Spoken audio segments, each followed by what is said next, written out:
Zorrozkeri bizian zerbait erantzuteko gogoa ekarri jakon Josepari. Baina bere lagunaren gurasoak zer eterabilen jakingureak atzeratu euzan minaren ertzean eukan ezakerea. Tira, jarraitu eban. Argitaratu daidazue ipuin hori, da indianoren diruakaz nundik daukazuen zer ikusia.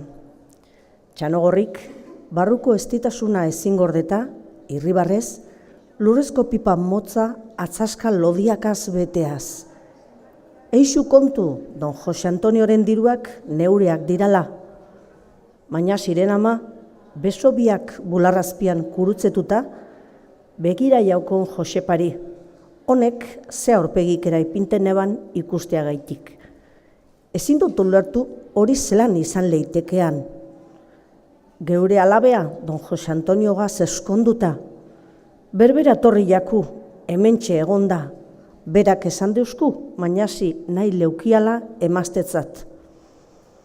Baina Mañasik ez dau nahiko zenartzat egurbideko agurea.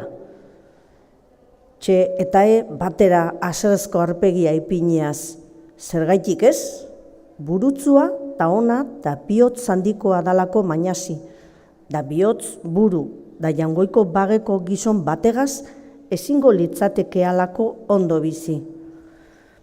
Aserre handiagoan, ta zeinek esan deutzu zeuri buru ta jangoiko bagea da bihotz gogorreko gizona dala don Jose Antonio? Inoren ona ezin ikusi daben dolorren batek, satorraren antzera edon hori azpiak janaz bizidan oskil salatzaile guzurtirien batek. Eleuzkit neuri aurpegiz aurpegi esango.